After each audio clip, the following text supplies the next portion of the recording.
ఇప్పుడు second one చూద్దాం. చూడండి, function with no parameters and with a return value. అంటే ఇక్కడ ఏంటి, ఇన్పుట్స్ ఏమీ ఇవ్వము కానీ మనము అవుట్పుట్ అయితే రిటర్న్ చేస్తామన్నమాట ఫంక్షన్ నుండి. చూడండి, ఇప్పుడు జావా మెథడ్ ఉంది, జావా మెథడ్ రాసాం, అందులో మనకు పారామీటర్స్ ఏమి ఇవ్వలేదన్నమాట. నో ఇన్పుట్ అండ్ అవుట్పుట్ అయితే వస్తుంది. ఓకే, ఇది ఇప్పుడు చూడండి సింటాక్స్ ఏ విధంగా ఉంటుంది అనేది. యాక్సెస్ మాడిఫైయర్, రిటర్న్ టైప్ ఉంటుంది. రిటర్న్ టైపు కంపల్సరీ రాయాలన్నమాట. ఓకే, సో డేటా టైప్ అనేది రాయాల్సి ఉంటుంది, ఎందుకంటే వాల్యూ అనేది మనం రిటర్న్ చేస్తున్నాం కాబట్టి. ఇప్పుడు తర్వాత method name, no parameter list, తర్వాత మెథడ్ బాడీ, తర్వాత రిటర్న్ అనే కీవర్డ్ అయితే యూజ్ చేయాలి. ఇది వెరీ వెరీ ఇంపార్టెంట్.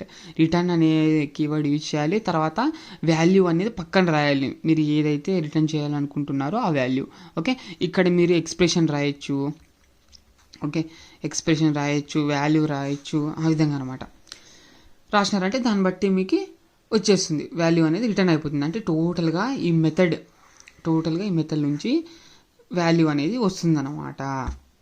అర్థమైంది ఇది. చూడండి, we use return keyword to get output from method. The function return value can be used by assigning it into variable or direct can use. అంటే ఇక్కడ ఏమంటున్నామంటే, ఇప్పుడు మనకు దీని నుంచి టోటల్గా మనకు అవుట్పుట్ అయితే వస్తుంది అంటున్నాం, కరెక్టా? సో మనకు రిటర్న్ టైప్ బట్టి అంటే ఇంట్ అన్నారనుకోండి, ఇంట్ వాల్యూనే రిటర్న్ చేయాలన్నమాట మీరు. ఓకే, సో ఫ్లోట్ అన్నారనుకోండి, ఫ్లోట్ వాల్యూనే రిటర్న్ చేయాలన్నమాట మీరు ఇక్కడ. ఓకే, దాన్ని బట్టి మీరు రాయాల్సి ఉంటుంది. రిటర్న్ టైప్ ఇక్కడ రాయాల్సి ఉంటుంది. ఇది మనకు రిటర్న్ వాల్యూ. ఓకే, అర్థమైంది కదా. ఇది ఎక్స్ప్రెషన్ కూడా అంతే. ఎక్స్ప్రెషన్ కూడా ఇప్పుడు a+b ఉంది, ఇది ఎక్స్ప్రెషన్ కదా. సో a+b అనేది ఏంటి, ఇక్కడ ఇప్పుడు వాల్యూస్ ఉన్నాయి 5, ఇప్పుడు 3 ఉందనుకోండి, 5 + 3 ఎంత, 8 కదా. సో టోటల్గా మనకి రిటర్న్ టైప్ ఇంట్ అనేది రాయాలన్నమాట. ఇంట్ కానీ బైట్ కానీ ఏదైనా రాసుకోండి, మనకు సైజెస్లో డిఫరెన్స్ అంతే కదా వాటిలో. సో కాబట్టి మీరు ఏదైనా రాయండి. ఇప్పుడు 8 అనేది రిటర్న్ అవుతుంది అనమాట టోటల్ ఈ మెథడ్కి. అర్థమైంది కదా, ఆ విధంగా అయితే ఉంటుంది. అంటే ఇప్పుడు మనకు 8 అనేది రిటర్న్ అవుతుంది కాబట్టి ఈ మెథడ్ మనకు మెథడ్ కాలింగ్ ఎలా చేస్తాం చెప్పండి. సో మెథడ్ నేమ్ ఇస్తాము, ఏమన్నా పారామీటర్ లిస్ట్ ఉంటే పారామీటర్ ఇస్తాం, లేదంటే లేదు, అంతే. ఈ విధంగా మెథడ్ కాలింగ్ అయితే చేస్తాం జనరల్గా.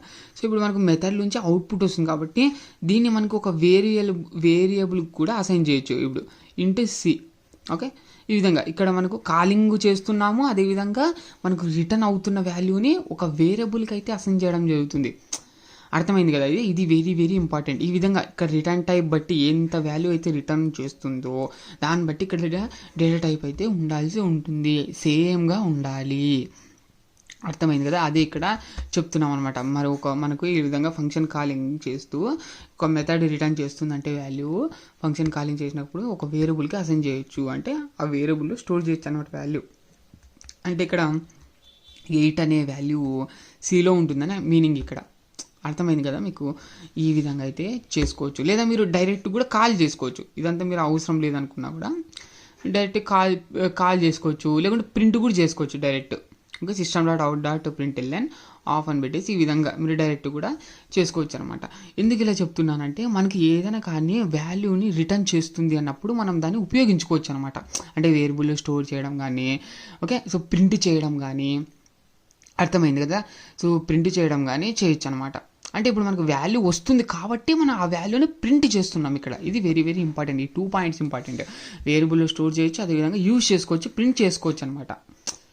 అర్థమవుతుంది కదా. సో మీరు ఇంతకుముందు చూసుకున్నట్లయితే నో పారామీటర్ నో రిటర్న్ టైప్లో మీరు ఈ విధంగా ప్రింట్ చేయడానికి ట్రై చేయండి. కాలింగ్ చేసేటప్పుడే ఇక్కడ system.out.println ఆఫ్ మెథడ్ అని ఈ విధంగా కాల్ చేయండి. కాల్ చేస్తే మీకు ఏమొస్తుందంటే ఎర్రర్ వస్తుంది, ఎందుకంటే ఆ వాల్యూ ఏం రిటర్న్ చేయడం లేదు, నువ్వు కాల్ చేస్తున్నావు, ప్రింట్ చేయమంటున్నావు, అసలు ఏంటిది అని ఎర్రర్ అనేది వస్తుంది అనమాట.